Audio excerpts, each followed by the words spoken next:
Hello my schoolers, you are welcome to my school YouTube channel and my name is Frank. In today's video, we shall be solving JAMB CBT past question for mathematics for the year 2000. So relax, do not go anywhere, I'll be right back.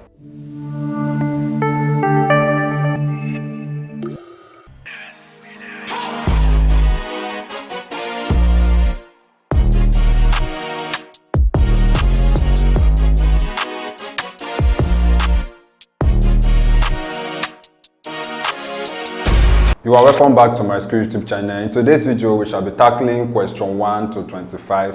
So let's begin with question 1. So this is a set question, okay? So here we are told let set P be equals to 1, 2, U, V, W, S. Okay, so what this simply means is that the set P contains this element, right? Then we have another set Q, which also contains this element that you are seeing on the screen, 2, 3, U, V, W, 5, 6, Y. And another set arrow has this element, 2, 3, 4, V, X, Y, right? So we are now asked to determine P minus Q in brackets, intersect arrow, right? So let's interpret this one after the other. So P minus Q simply means the elements that are in P that is not in Q. Okay, why intersect means what is common between the two sets, because this is going to form another set, right? So what is common between the new set and that of arrow? Okay, so let's look at the two sets now and the elements, right? So in set P we have element 1, 2, V, W and the rest, right? So let's look at set Q also. So in set Q we have Y and then we have 5, we have 6, okay? So now I want to pick out what is in set P that is not in set Q. So, and it's obvious. So if you look at set Q very well, you find out that there's no 1 in set Q. Okay? Then, if you check very well again, you discover that there's no X in set Q. Okay? So, P minus Q is simply equal to this element. 1 contain element 1 and X. Right? So, intersect the element in arrow. So let's look at the elements in arrow or the members of set arrow. Okay, so in set arrow, you discover that one of the elements there is X. So the intercept of P minus Q in bracket and arrow is just equals to, okay, so it's just equals to X. So that makes option C the correct answer to this question. Question 2. If the population of a town was 240,000 in January 1998 and it increased by 2% each year, what will be the population of the town in January 2000? So let's move over to the board to solve this question. So according to the question, 1998 has a population of 240,000, right? And they said the population increased by 2% each year. So our increase is equals to 2%, right? So since we are dealing with increase, we add 100 to this so that we'll be having 102%. So to get the new population, we just calculate for 102% of this value here, right? So that will be equals to 102 all over 100 times 240,000, right? So 0 take out 0, 0 take out 0. So we multiply 102 by 2,400 and that will be equals to 244,800. So this is the new population in 1999, okay? So this is the new population in 1999, right? So, but now remember in this question they said increase is each year. So let's calculate for the increase in 1999 and that will be 102 all over 100 times 244,800, right? So 0 will still take out the 2 zeros. So that will be having 102 times 2,448 and that will be equals to 249,696. So this is the population, okay, in January 2000. Okay, so let's return back to the screen so that we can pick the correct option. Okay, so from our calculation, the answer to this question is option B, 249,696. Question 3. if 2 root 3 minus root 2 in bracket over root 3 plus 2 root 2 in bracket is equals to m plus n root 6. Find the values of m and n respectively. So this problem is for solved. So to solve this problem, basically you have to solve this side, then after solving you just compare with the one on your right hand side. Okay, so let's move over to the board to solve this question. So let us first of all write out the question. So we are given 2 root 3 minus root 2 in bracket over root 3 plus 2 root 2 all in bracket to be equal to m plus n root 6. And we are asked to calculate or to find the values of m and n. So we solve this sort first. Okay, so to solve this sort, what we simply do is we find the conjugate. First of all, find the conjugate of the base, right? And we use it to multiply the denominator and the numerator, right? Then we simplify so that we will now be having something like this. Okay, so let's start. So 2 root 3 minus root 2 over root 3 plus 2 root 2. So the denominator of the conjugate is just root 3 minus 2 root 2, okay, over root 3 minus 2 root 2. So this is what is called the conjugate of this sort, right? So let us multiply. So 2 we multiply the invisible 1 here, so there's a 1 here and that will give us 2, while root 3 we multiply root 3 and that equals to root 9. And root 9 is equals to 3. So let's put our 3 here. Then 2, we multiply 2. We multiply minus 2 to give us minus 4. Then root 3, we multiply root 2 to give us root 6. Then minus root 2, we multiply minus root 2, we multiply root 3 to give us minus root 6. Then minus root 2 we multiply minus 2 root 3. Okay, so there's an invisible 1 here. So the invisible 1 will multiply 2 to give us 2. Okay, so let's put our plus. Minus times minus is plus already. So let's put our plus. Then root 2 we multiply root 2 to give us root 4. So let's put our 2 first, which is the invisible 1 here that multiplied this 2. So that gave us this 2. Then root 2 times root 2, that will give us root 4, and root 4 is equals to 2. So this will give us this. Then over. Now remember the method of factorizing differences of 2 squared. For example, if you have x squared minus y squared and you are asked to factorize it, this will be equals to y plus x plus y in bracket open, then x minus y in another bracket, right? So if you look at this 2 is similar to this. So that means we are going to be having this in place of when we multiply these 2. Okay, so you'll be having root 3 squared, then minus 2 root 2 squared, right? So let's simplify the denominator. So if we the numerator, so if we multiply this, this will be equals to 6, then minus, now this is minus 4 root 4, then minus 1 root 6, okay, minus root 6, and that will be equals to minus 5 root 6. Then 2 plus 2 times 2, that will be 4. So if we add these 2 together, that will be 10 minus 5 root 6 over, okay, over. Now if we simplify here, so root 3 in bracket raised to power 3 will actually give us 3, okay. Then minus, this is going to give us, of course, this will be 4 times 2, right, and that will be equals to 8. So if we subtract here, this will be equals to minus 5, right? So this is the same thing as, say, 10 over minus 5, then minus 5 root 6 over minus 5, still the same. So 10 will be divided by minus 5, and that will give us minus 2. Then minus will give us plus, that is minus divided by minus is plus.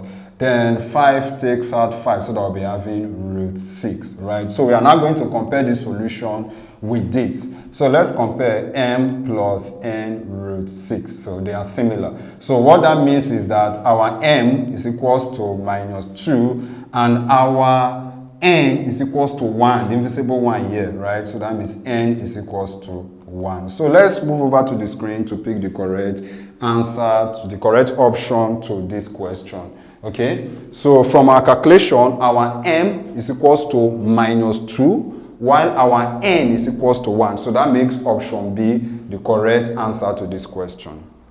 Question 4. In a youth club with 94 members, 60 like modern music and 50 like traditional music. The number of members who like both traditional and modern music is 3 times those who do not like any type of music. How many members like only one type of music? So this is a question under set, and a question of this format, we use Venn diagram to solve them. So let's move over to the board to solve this problem. So we just start by drawing our Venn diagram. So we are going to be having 2 circles inside. So one will start for modern music, while the other will start for traditional music, right? Now we have our universal set to be equal to the number of people in the youth club, which is 94. So in the question, we're told that there are some set of people who do not like any of the music. Okay, so let's say those who do not like any of the music, any of the 2 types of music, be X. And according to the question says those who like both music is 3 times those who do not like any of the music, right? So those who like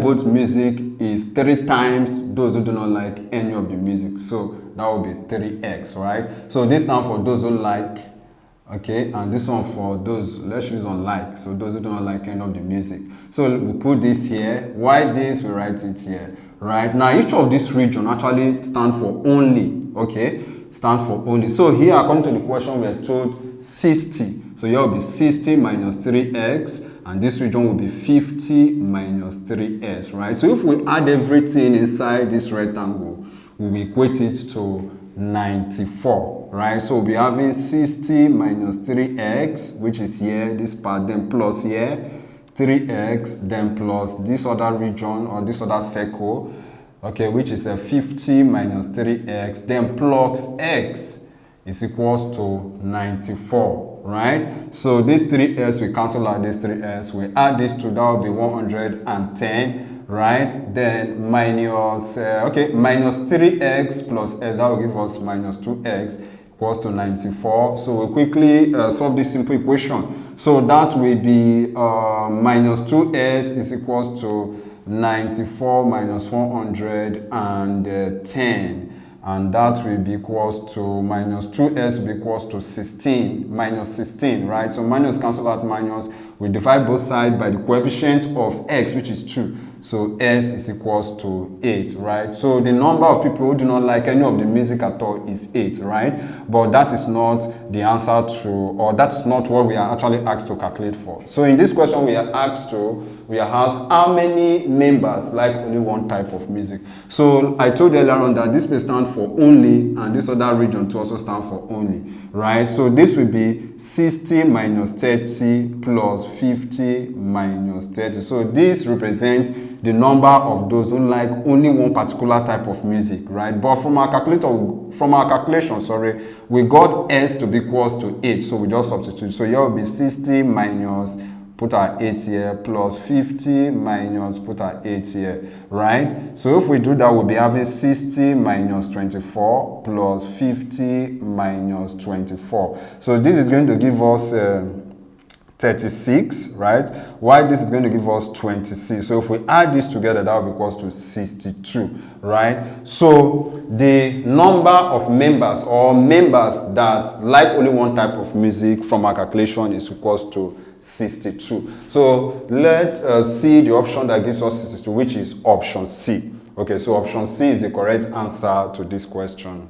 Question 5. Evaluate 2.813 times 10 raised to the power minus 3 times 1.063 in brackets divided by 5.637 times 10 raised to the power minus 2, reducing each number to 2 significant figures and leaving your answer in 2 significant figures. So let's move over to the board to solve this question. So this is the question we are asked to evaluate. So first thing first, let's reduce all this. Let's write these numbers in standard form, in ordinary form. Okay, so and that will be 0.00218, okay, 2813 times 1.063 over, let's reduce this also, which will be 0.056, okay, in ordinary form. Now they say we should reduce each number to two significant figure before solving, right? So this will be equals to, if we reduce this to two significant figure, this will be 0.0028 then times 1.1. Now remember, this is 1, this is the first one, this is the second one, the next number is up to 5, round it up to 1 and add it to the previous number, which is 0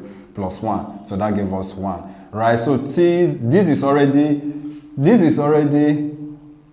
okay, sorry, 37, right? 37 from here. So to two significant figure, this becomes 0.056, right? Now the next thing is we want to clear this decimal point in the denominator, and to do that we multiply by 100, right? Because this is to 3 decimal. After the decimal point we have 3 values, so we multiply by 1000. Sorry, we multiply by 1000. So multiply the denominator by 1000.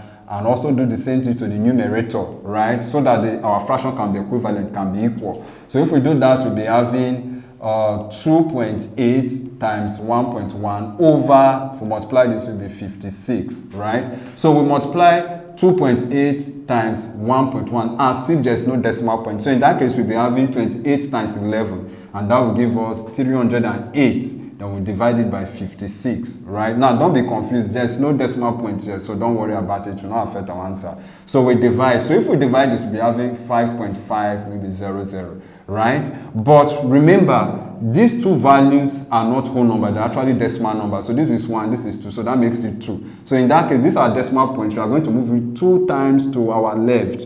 Okay, so that will be 1, 2. Right, so this is where we're pointing. So before our point, there must be a 0, so that we're having 0 point. Yeah, under this arc, there's no value there, there's no number there, so we put 0 there. So here will be 5, 5, right? So this is our answer for this question. So let's move over to the screen to pick the correct answer. So if you look at option A is very close, but that's not our answer. Our answer was 0.055. So that makes option B the correct answer to this question, 0.055. Question 6. A man wishes to keep his money in a savings deposit at 25% compound interest so that after 3 years he can buy a car for 150,000 naira. How much does he need to deposit? So let's move over to the board to solve this question. Now remember the formula for calculating amount. A is equals to P bracket open 1 plus arrow raised to power n. While n here stands for time, arrow here stands for rate, okay? Arrow here stands for rate, P stands for P stands for principal, and A stands for amount. So these are the values that are given to us in the question. Our A is equals to 150,000, our arrow 25%, and this is time is 3 years, right? So we just substitute this value into this formula. 150,000 is equals to, we don't know P, actually what we are looking for it. So here will be 1 plus 25 divided by 100 raised to power 3. Our n here stands for number of years, okay, which is time, right? So this will be 150,000 is equals to P bracket, this will be 1 plus 0.25 raised to power 3.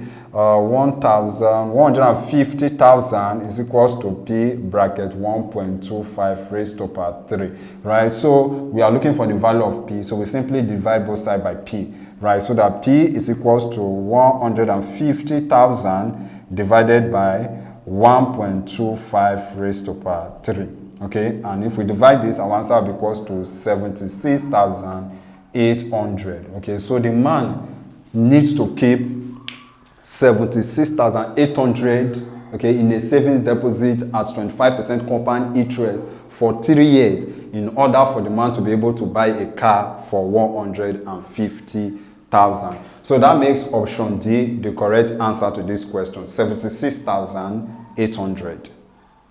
Question 7. If 314 base 10 minus 256 base 7 is equals to 340 base S, find S. So this is a question on number-based system.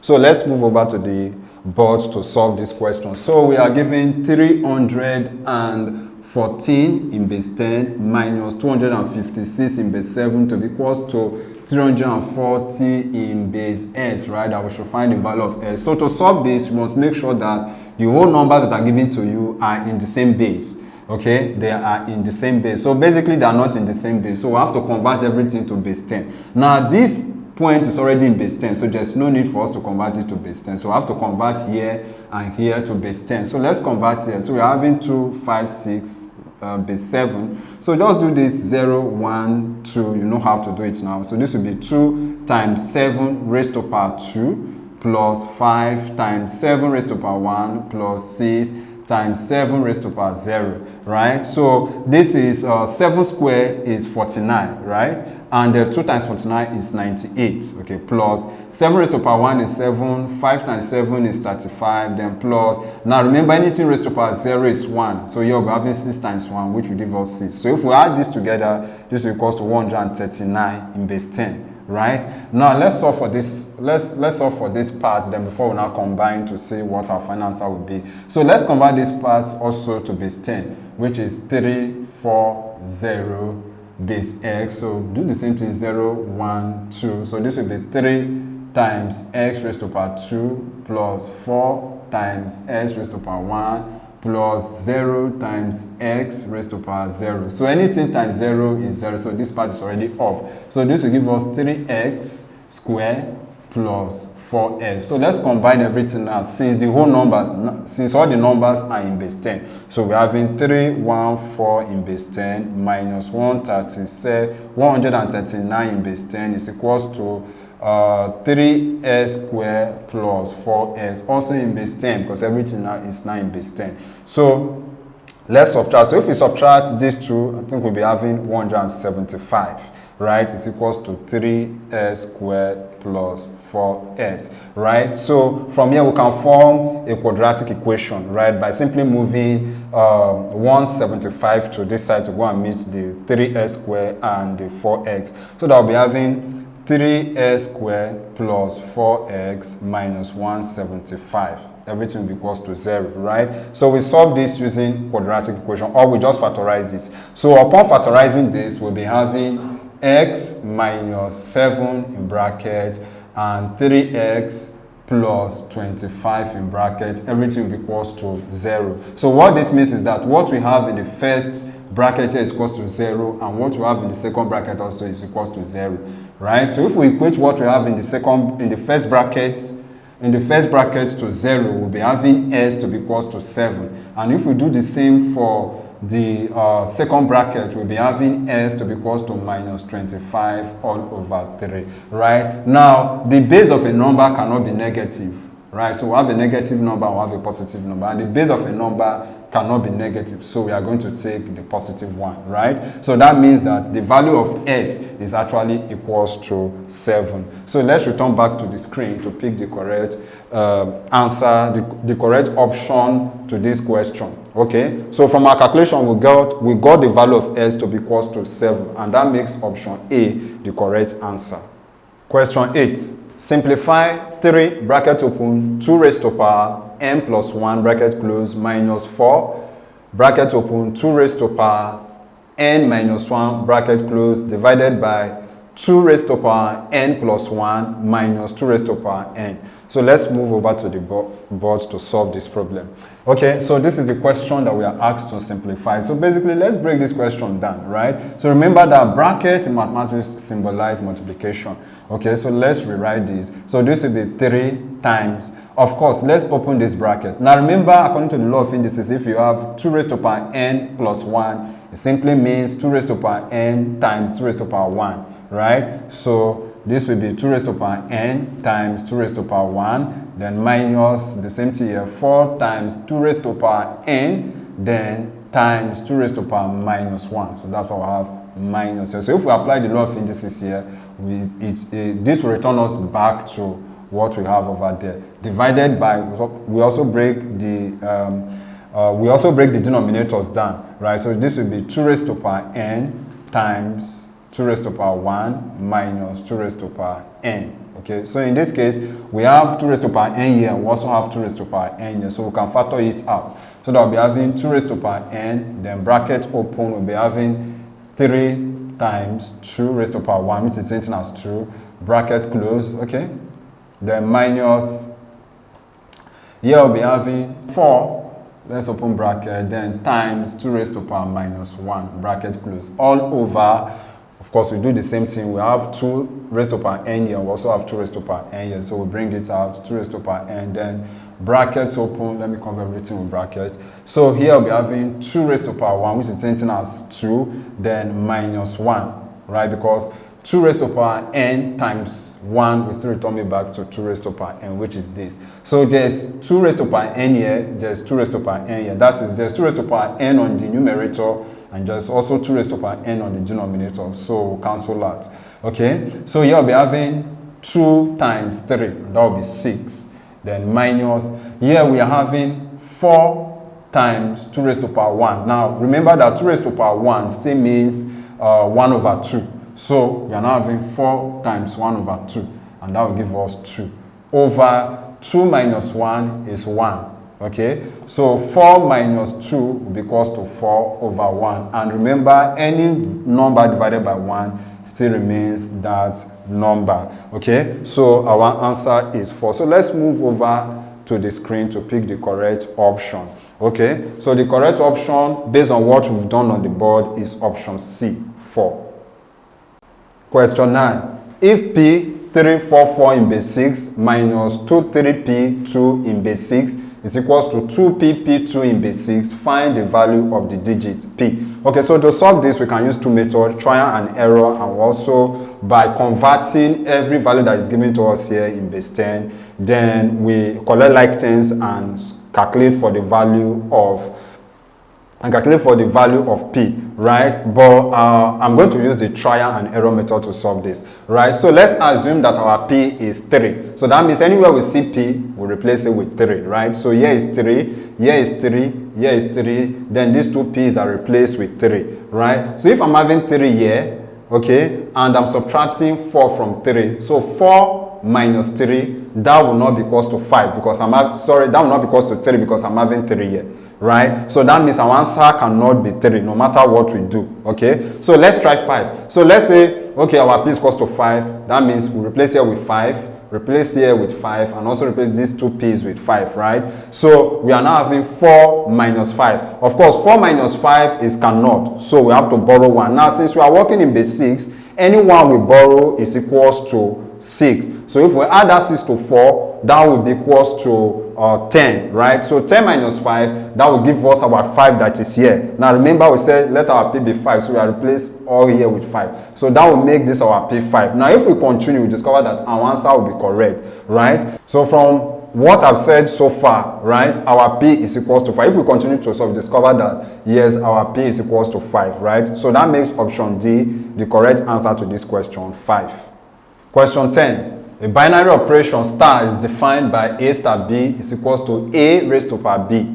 If a star 2 is equals to 2 minus a, find the possible values of a. So let's move over to the board to solve this question. So this is what is given to us in this question. A star b is equals to a raised to power b, and we are told if a star 2 is equals to 2 minus a, that we should find the possible values of a, right? So if you look at this question carefully, it's not hard, right? So basically what they are telling us here is that our a is actually equals to a and our b is equals to 2, right? So anywhere we see b, we are going to replace it with 2, right? And after replacing it with 2, it is also equals to 2 minus a, okay? So this equation becomes a raised to power 2 because our b is equivalent to 2, right?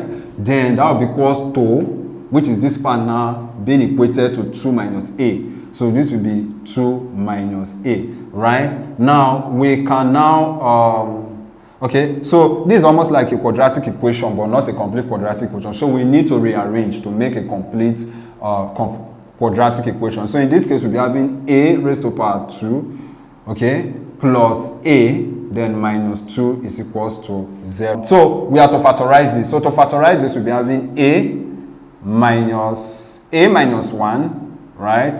Then bracket open a plus 2. So that if we multiply this, that will return us back to this equation. So remember, what we have in the first bracket is equals to 0, and what we have in the second bracket is also equals to 0, right? So if we equate what we have in the first bracket to 0, at the end of the day, a will be equals to 1. Or if we equate what we have in the second bracket to 0, a will be equals to minus 2, right? So these are the two possible values of a, 1 and minus 2. Okay, so let's return back to the screen to pick the correct option, right? So from what we have done, our answer is option D. A is equals to 1 or minus 2.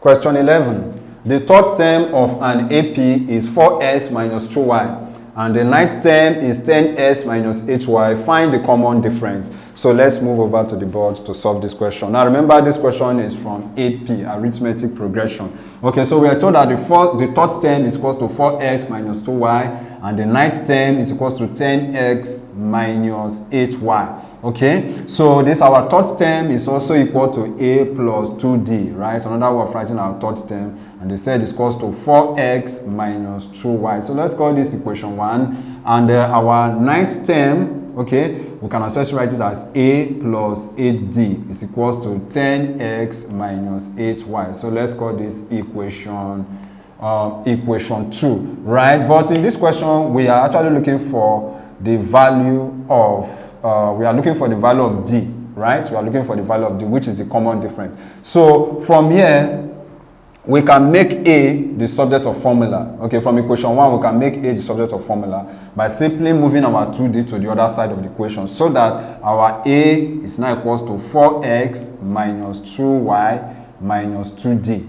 So we can call this equation 3 if we like. Okay, then now we now substitute this equation 3, right, into equation 2, where we have a mean. Then anywhere we have a, we are going to replace it with this. Okay, so that we'll be having 4x minus 2y minus 2d plus 8d is equals to 10x minus 8y, right? Now let us move 4x, okay, minus 2y to the other side of the equation, so that the d can be alone, right? Now, but here we're having minus 2d plus 8d. Of course, that will give us 6d. So let's write the 6 down first. So this will be equals to 10x minus 8y. Now, our 4x here is positive. So once you cross this equal to sign, it's going to change to minus. So we'll be having minus 4x. Now, our 2s here is negative. Once it crosses equal to sign, it's going to change to positive. So having plus 2y. So let's simplify this part. So we're having 10s minus 4x, and that will give us 6x, right? There is our 6d first, which is equals to 6s. Now minus 8y plus 2y, that will give us minus 6y. Now if you check carefully, we have 6 here, we have 6 here, we have 6 here, right? If we decide to factor out our 6, so that we'll be having 6 bracket x minus y. Now since we have 6 here and we also have 6 on this other side, the 6 can cancel out. So that 6 will cancel out, and our d will be equals to x minus y. Okay, so the common difference for this question is x minus y. So let's move over to the screen to pick the correct option. Right, so from our calculation, the common difference to this question is s minus y, which is option C. Question 12. Find the inverse of p under the binary operation star defined by p star q is equals to p plus q minus pq, where p and q are real numbers and 0 is the identity.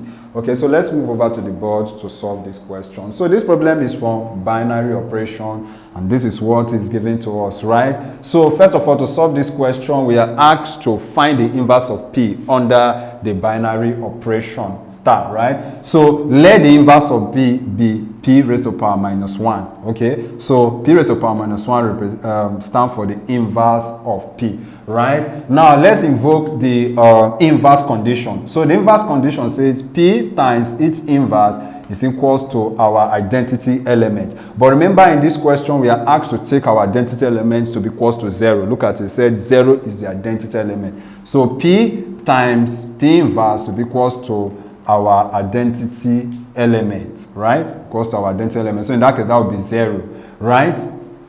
Now, this is actually P star, okay, sorry, P star, the inverse is equals to identity element. So P star is the inverse is equals to our identity element, right? So in this case, we will just substitute this value. Now, what this means is that this our P here still represents the P that we have here, but our Q is now our P inverse. So anywhere we see P and Q in this equation, we'll replace it with P and Q inverse, right? And this is the equation that is given to us, P plus Q minus PQ. Right, so we substitute here, we'll be having P, then here plus P raised to power minus 1, then minus P times P raised to power minus 1 is equals to 0. So we can move this P to the other side of the equation, so that we'll be having P inverse minus P dot P inverse is equals to minus P, right? So here we can factor out P inverse because we have one here, we also have another one here, so we can factor it out. So P inverse is equals to 1 minus P in bracket is equals to minus P. So since we are looking for P inverse, we divide both sides by the coefficient of P inverse, which is 1 minus P, right? So that our P inverse becomes minus P all over 1 minus P, right? Now we are having minus here, but we don't want the minus, so we simply multiply the numerator and the denominator by minus. So if I multiply here by minus, then this minus will go off. I multiply the whole here by minus, of course this is in brackets, so multiply what we have here by minus 1, so that we'll be having our P inverse to be equals to P over, of course this will multiply this to give us minus 1, and this will multiply this to give us plus P. So we can revise it so that we'll be having P minus 1. So the inverse of P under the binary operation star is equals to P over P minus 1. So let's move over to the screen to pick the correct option. I think that is option C, P over P minus 1. Question 13. Evaluate 1 over 2 minus 1 over 4 plus 1 over 8 minus 1 over 16 plus dot dot dot. So the dot dot dot means the numbers still continues. Okay, in bracket minus 1. Right, so this question, since you see this dot dot dot dot dot, it simply means that the number still continues. This is actually under geometric progression. Okay, so this question, we solve this question using the formula for calculating sum to infinity. Okay, so let's move over to the board to solve this question. So from the question, our first term is 1 over 2, while the second term is actually minus 1 over 4, right? So for us to get our common difference, it will be minus 1 over 4 divided by 1 over 2, which is minus 1 over 4 times 2 over 1, right? And that will give us minus 1 over 2.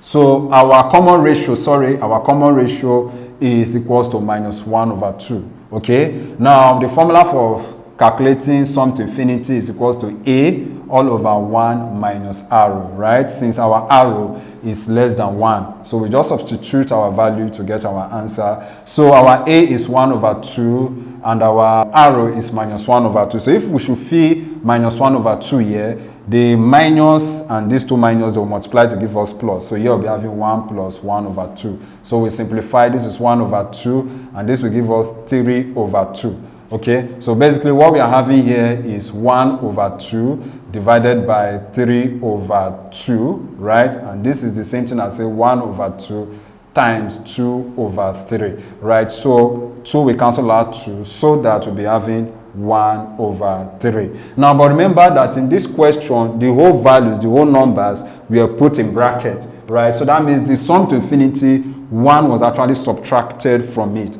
So this is our sum to infinity. So we minus 1 from it. So if we minus 1 from it, we'll be having, we simplify this, we'll be having minus 2 all over 3, right? So the answer to this question is minus 2 all over 3. If you simplify 1 over 3 minus 1 over 1, that will give you minus 2 all over 3. So let's move to the screen to pick the correct answer to this question, right? So from our calculation, we got minus 1 or minus 2 over 3. So that makes option C the correct answer to this question. Do you know you can take practice question with our JAMB CBT simulated past question? All you need to do is to click on the link in the description below, and that will take you to my school website. There you will need to download the Myschool app for your Android devices and Myschool software for your laptops and computer. please go ahead and start practicing. Moving on to question 14.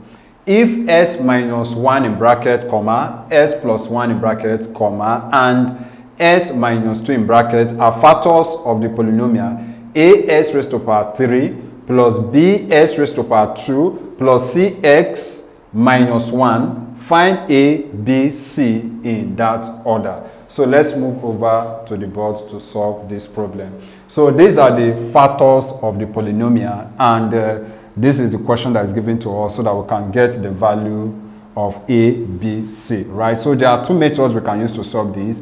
One method is just from here get the values of s and substitute it into this equation, okay? And that will lead to a system of three simultaneous equations which you will solve to get your answer, right? But I'm going to use another method to solve this, okay? So first thing first, let's expand out these factors, right? So if you look at this, this is just like an expansion for differences of two squares. So if we multiply these two values together, these two factors together, we'll be having s squared minus 1. So we'll multiply it by x minus 2, right? So let's multiply. So s squared times s, that will give us s cubed. Then s squared times minus 2, that will give us minus 2s squared. Then minus 1 times s, that will give us minus x. Then minus 1 times minus 2, that will give us plus 2, right? Now that we have done expanding this, so what we simply do is we multiply this expansion by a, okay? So if we multiply this by, we'll be having we multiply 2 by a, so we'll be having as raised to power 3 minus 2as raised to power 2 minus, okay, ax, then plus 2a, right? So now that we've done this, we now compare it with this equation that is given to us, okay? So let's start equating coefficient. For s raised to power 3, we'll be having a is equals to a, okay? For s raised to power 2, we'll be having b to be equals to minus 2a, okay? For cx, okay, so for x, we'll be having c to be equals to minus a, right? While for minus 1, okay, let me put it here. So for the constant term, right? For the constant term, we'll be having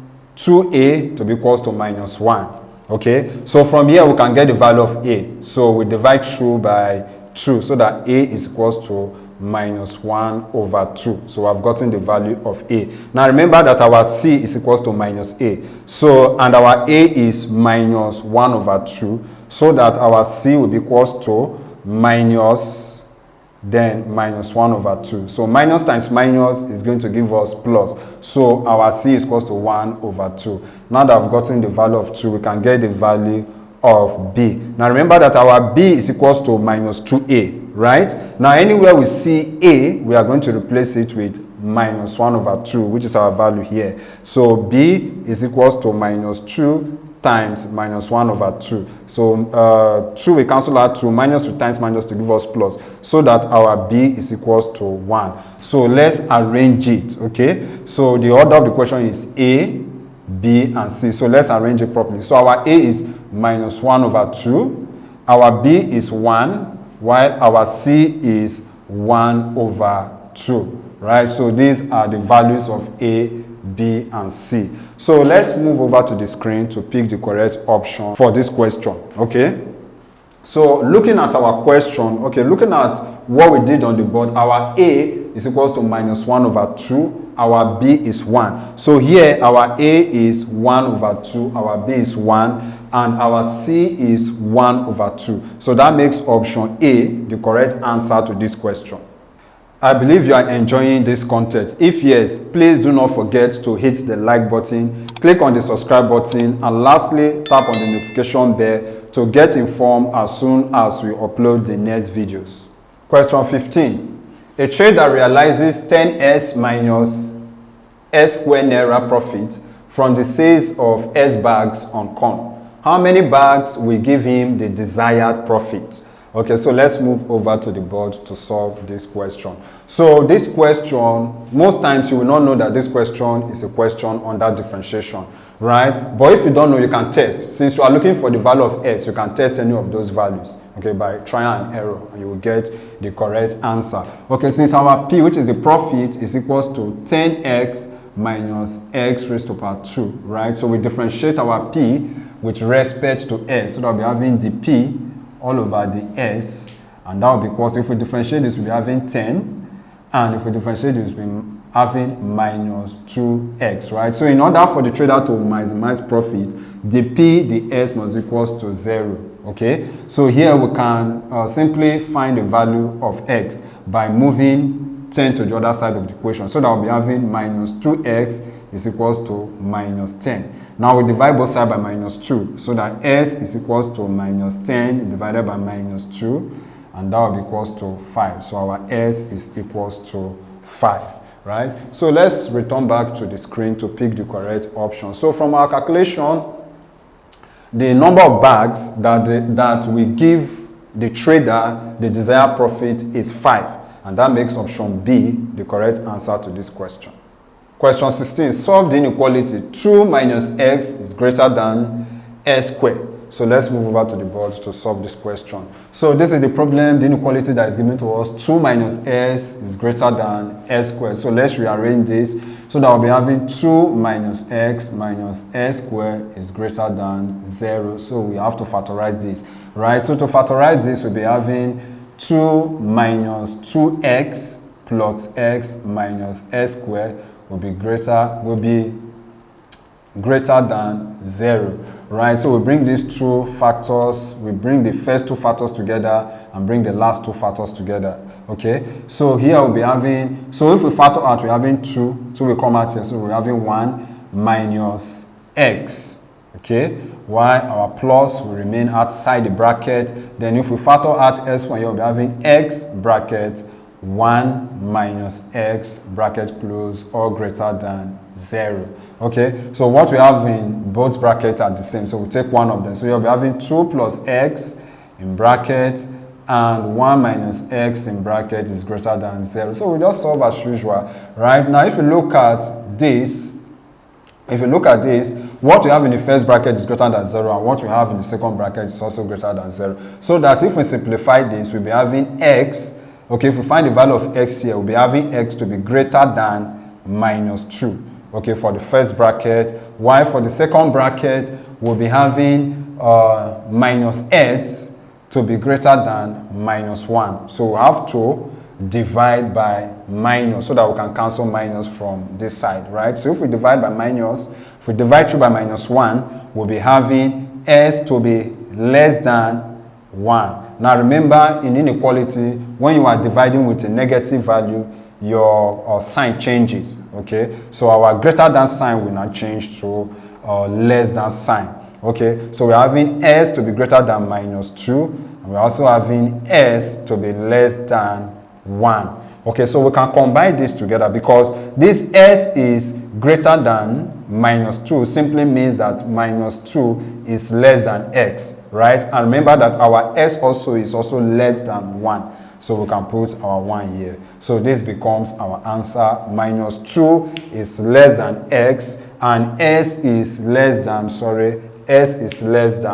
1. Okay, so let's move over to the screen to pick the correct answer to this question. Okay, so from our calculation, we got minus 2 is less than x and s is less than 1. So that makes option D the correct answer to this question. Question 17. If alpha and beta are the roots of the equation 3s squared plus 5s minus 2 is equals to 0, find the value of 1 over alpha plus 1 over beta. So let's move over to the board to solve this question. So this is what is given to us. This is what we are asked to find, and this is the equation. So first thing first, let's simplify this. Of course, here our SCM will be alpha beta, right? Then of course here we'll be having beta plus alpha. Get, but remember that addition is commutative, so we can rearrange this to give us alpha plus beta, okay, all over alpha beta. Now remember here, 5 plus 2 is equals to 7, and 2 plus 5 is also equals to 7, so nothing changed. Okay, now first of all, let's write out the general form of a quadratic equation. So the general form of a quadratic equation, when we are given the roots, is s squared minus bracket open alpha plus beta bracket close x, then plus alpha beta, right, is equals to 0. So we are going to be comparing this equation, okay, the given equation, to the general form of quadratic equation. But before we do that, now if you look at here carefully, you find out that the coefficient of s squared here is 1.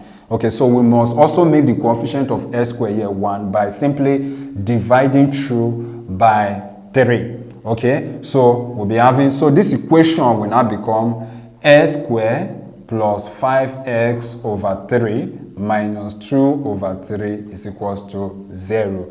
Then we can now compare coefficients. So if we compare coefficients here, they are 1, 1. Of course, we don't actually need it. So here we have minus alpha plus beta. Okay, so if we compare for x, we'll be having minus alpha plus beta to be equals to 5 over 3. Of course, we don't need minus alpha plus beta. We need just alpha plus beta. So we divide both sides, or we multiply both sides by minus 1, so that our alpha plus beta now becomes minus 5 over 3, right? Now, if we equate the constant terms, so here we are having alpha beta, and here we are having minus 2 over 3. So that means our alpha beta is equals to minus 2 over 3. So we just carry these values and substitute it into here. Okay, so our alpha plus beta is equals to minus 5 over 3. So we write minus 5 over 3,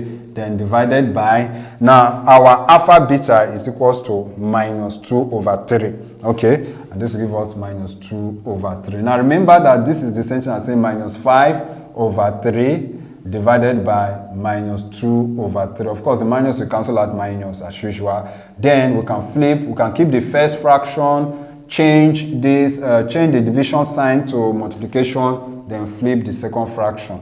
So that we'll be having 5 over 3 times 3 over 2. So 3 will cancel out 3, so that we'll be having 5 over 2. Okay, so let's return back to the screen to pick the correct answer to this question. So the value of 1 over alpha plus 1 over beta from our calculation was 5 over 2. Okay, so that makes option D the correct answer to this question, 5 over 2.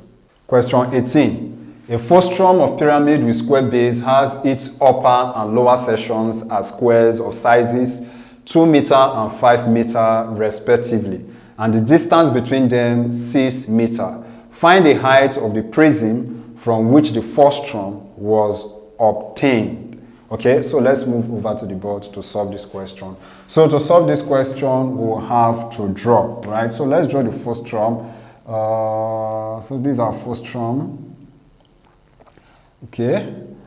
Sorry, I'm bending this guy. Okay, these are frustum.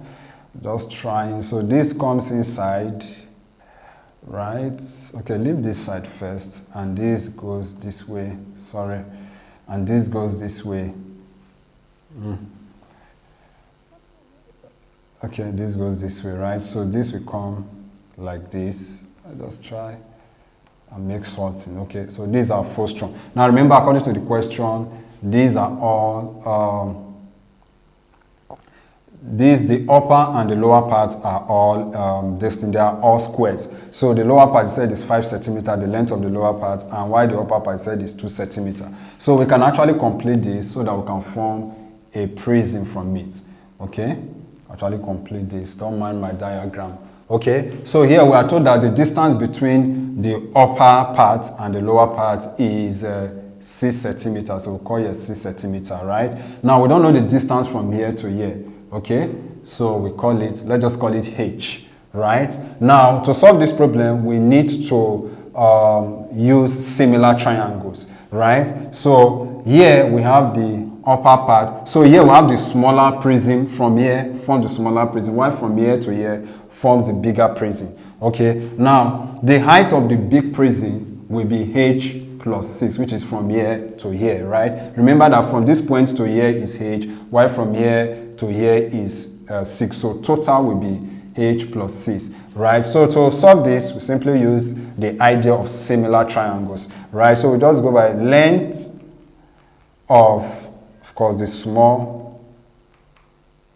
base. We are dealing with the base of the small prism, right? So the length of the small prism all over the height of the small prism, okay? So py is equals to the length of the big one, the big prism, over the height of the big prism. So we just substitute the values that are given to us. So the length here is 2, right? So let's use this part. So the length here is 2, while the length here, the height of the small prism is h, and that will be equals to the length of the big prism is 5, okay? While for here, the height of the big prism is h plus 6, okay? Now, actually, we are looking for the value of h, so we just cross multiply, right? So if we cross multiply, we'll be having 5h to be equals to 2h plus 12, right? So we collect like 10. So we move this 2h to this other side, so that we'll be having 5h minus 2h is equals to 12. So 5h minus 2h is 3h, that will be equals to 12. Then we divide both sides by 3, so that h is equals to 4 centimeter, right? But in this question, we are asked to find the height of the prism from which the frustum was obtained. So, and this is the prism, yeah, from which the frustum was obtained, and the height is h plus 6, right? But remember that our h is equals to 4, so we just add 4 to 6, okay? And that will give us the height of the prism from which the frustum was formed, and that will be equals to 4 plus 6, and that will be 10 meters, okay? So from our calculation, the height of the prism from which the frustum was obtained is equals to 10 centimeters. So let's go back to the screen to see the options that agree with our calculation, okay? And that is option D, 10.0 meters. Question 19. P is a point on one side of the straight line UV, and P moves in the same direction as UV. If the straight line ST is on the locus of P and angle VUS is equals to 50 degrees, find angle UST.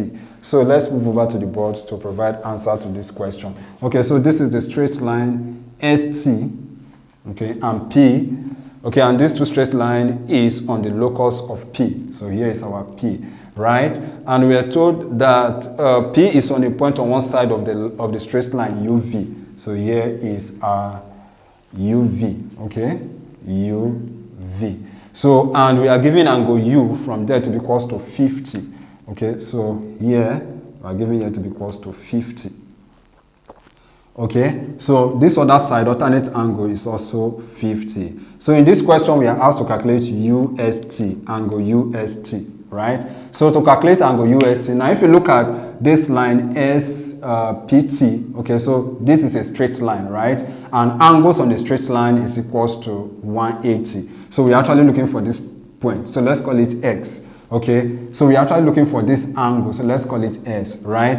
And what we have here is actually angles on a straight line. And angles on a straight line is equals to 180 degree, right? So, and sum of angles on a straight line is equals to 180 degree, right? So if we add 50 degrees plus S degrees will be equals to 180, okay, angle on a straight line. So here we can make S the subject of formula by simply moving 50 degree to the other side of 180 degree, okay, so that S degree is equals to 180 degrees minus 50 degrees, and that equals to 130 degrees, okay. So angle UST is actually equals to 130 degrees. So let's return back to the screen to pick the correct option. So from our calculation, the correct option is option B, 130 degrees.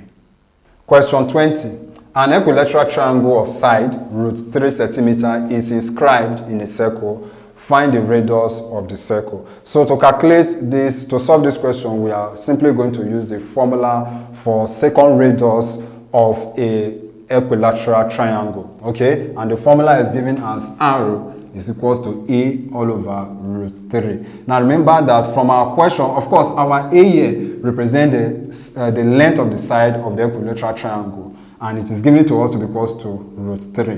While our arrow here represents the radius of the circle. So if we substitute this into this formula, if we substitute A is equals to root 3 into this formula, we'll be having arrow to be equals to root 3 divided by root 3. So root 3 divided by root 3 will be equals to 1 centimeter. Okay, so the radius of the circle, right, is equals to 1 centimeter. So let's return back to the screen to pick the correct option for this question, and that is option C, 1 centimeter. Do you have any question to ask? If yes, please feel free to ask your question by clicking on the link in the description below, and that will take you to my school website. There you can ask your question, and our army of solution providers will provide solution within a short period of time. Moving on to question 21. 3y is equals to 4x minus 1 and ky is equals to x plus 3 are equations of two straight lines. If the two lines are perpendicular to each other, find k. So let's move over to the board to solve this problem. So these are the equation of the lines that are given to us. Now remember that equation of line is given as y is equals to mx plus c, where m here stands for gradient. Okay, so we will have to rearrange these equations in this form, right? And also don't forget the condition for perpendicularity, which is m1 dot m2 must be equals to minus 1. Okay, so don't forget this. So we'll rearrange this equation so that we can have it in this form, right? So to rearrange this equation, we just simply divide through by 3, right? So this becomes y is equals to 4x over 3 minus 1 over 3. Y for the second equation, it becomes x over k plus 3 over k, right? So our y becomes x over k plus 3 over k. Now, we have to compare this equation, okay? We have to compare these two equations with this so that we can get the value of m. So from here, the value of m, from the first equation, that will give us the first gradient. m1 is equals to 4 over 3, right? While for m2, which is from the second equation or from the second line, okay, m2 is equals to 1 over k, right? Now we can now substitute it into the condition for perpendicularity, which is m1 times m2 must be equals to minus 1. So our m1, okay, is 4 over 3 times our m2 is 1 over k, and this is equals to minus 1, right? So we can decide to simplify this, or we can decide to just make 1 over k the subject of formula. But let's simplify this further. So if we simplify this further, we'll be having 4 over 3k to be equals to minus 1. So we can now cross multiply. So if we cross multiply, we'll be having minus 3k to be equals to 4. Now we are looking for k, not minus 3k. So we divide both sides by minus 3 so that our k becomes minus 4 all over 3. Okay, so the value of k is equals to minus 4 all over 3. So let's return back to the screen to pick the correct answer for the value of k in this question. Okay, so from our calculation, k was equals to minus 4 all over 3, and that makes option A the correct answer to this question, minus 4 all over 3. Do you have better explanation or step for any of these questions? All you need to do is to go to the comment section below, comment the question number and the solution you wish to share. Question 22. If P and Q are fixed points and S is a point which moves so that SP is equals to SQ, the locus of S is dash. So option A is a straight line, option B, a circle, option C, the bisector of angle PSQ, and option D, the perpendicular bisector of PQ. Okay, so the answer to this question is that the locus of S is the perpendicular bisector of PQ. Okay, so a bisector simply means a line that defines, a point that divides a line segment into two equal halves. Okay, and from the question we are told that the point S move in such a way that SP is equals to SQ, meaning that the line PQ was divided into two equal halves by the point X. Okay, so that makes option D the correct answer to this question, the perpendicular bisector of line PQ.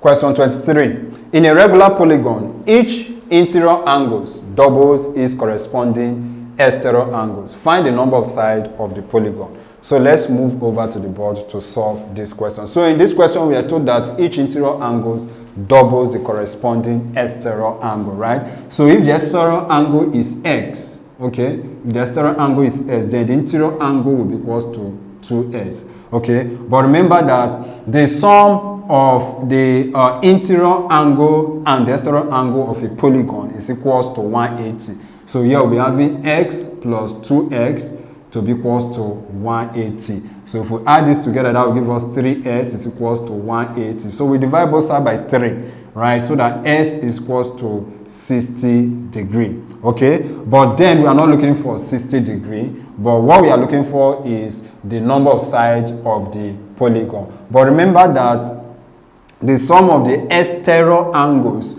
okay, of a polygon, right, is equals to 360. If we know one of the angles, then we can actually know the number of sides of the polygon. Okay, so that will be equals to 360 divided by n is equals to 60 degree, right? But we are looking for n, so we just cross multiply. So at the end of the day, we'll be dividing 360 by 60, so that n is equals to 360 divided by 60. So 0 will cancel 0. 6 into 36 is equals to 6, right? So that n is equals to 6, meaning that the number of sides of the polygon is equal to 6. So let's return back to the screen to pick the correct answer, which is option B, 6. Question 24. A predator moves in a circle of radius root 2, center 0, 0, while a prey moves along the line y is equals to x. If 0 is less than or equal to x is less than or equal to 2, at which points will they meet? So let's move over to the board to solve this question. So the predator part is a circle of radius, r is equals to 2 and the center is 0, 0, while the prey part is a straight line where y is equals to x. Okay, and we are given a constraint here. Say if 0 is less than or equal to x is less than or equal to 2. Okay, that we should find the point at which, or we should find the point at which the predator and the prey will meet. So first of all, we have to write the equation of a circle, okay, for the prey's movement, right? For the predator's movement. So by equation of circle, we have s squared to be plus y to be equals to root 2 raised to power, okay, to be equals to r squared, right? To be equals to r squared. So we just substitute the value that is given to us here. S squared plus y squared is equals to root 2 squared, right? So this becomes s squared plus y squared, and this becomes 2, okay, because square we cancel out the square root, right, to give us 2. Now for the predator part moves along a straight line, and we are told that y is equals to x. So anywhere we see y here, we replace it with s. So that we'll be having s squared plus s squared is equals to 2. So that if we add these two together, we'll be having 2s squared is equals to 2. So we divide both sides by 2, so that s squared is equals to 1. Now we are looking for the value of x, not s squared. So we have to take the square root of both sides. Okay, so we take the square root of both sides, we're having s to be equals to plus or minus 1. Okay, now since our y is equals to x, right? So that also means since our y is equals to s for the prey's movement, and here our s is equals to 1, okay, that means our y2 is also equal to 1. Now, and this one we are choosing is based on the constraint, because here for the value of s we actually have two values, okay, which is minus 1 and plus 1. But based on our constraint, we are told that s lies between less than or equal to 0 and less than or equal to 2. So there's no way we can take minus 1, right? So the point of intersection of the predator and the prey in the xy form will be equals to 1, 1 only, okay? If you wish to add that. So let's return back to the board. Let's return back to the screen to pick the correct answer to this question, okay? So from our calculation, we got the point of intersection to be at 1, 1, which is s is 1 and y is 1 are the two coordinates, okay? S is 1 and y is 1. So that makes option A the correct answer to this question. Question 25. Find the value of the integral of cos squared theta minus 1 over sine squared theta ds. So we are given limits. The upper limit is pi and the lower limit is 0. So let's move over to the board to provide solution to this question. So this is the question that is given to us that we are asked to integrate, and we are given a constraint, we are given limit. The upper limit is pi and the lower limit is theta, right? Now, but remember that from trigonometry, cos squared theta plus sine squared theta is equals to 1.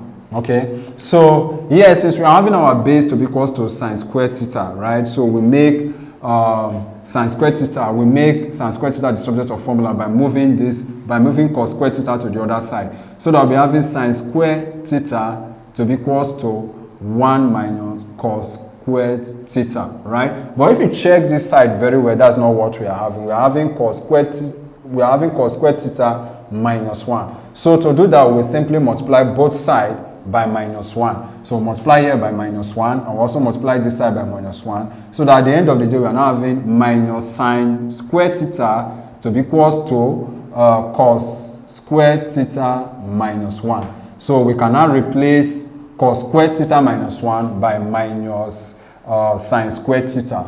Okay, so we return back to our integral. So integration, so this will be, instead of writing cos squared theta minus 1, we'll fill it up with minus sine squared theta all over sine squared theta d theta, right?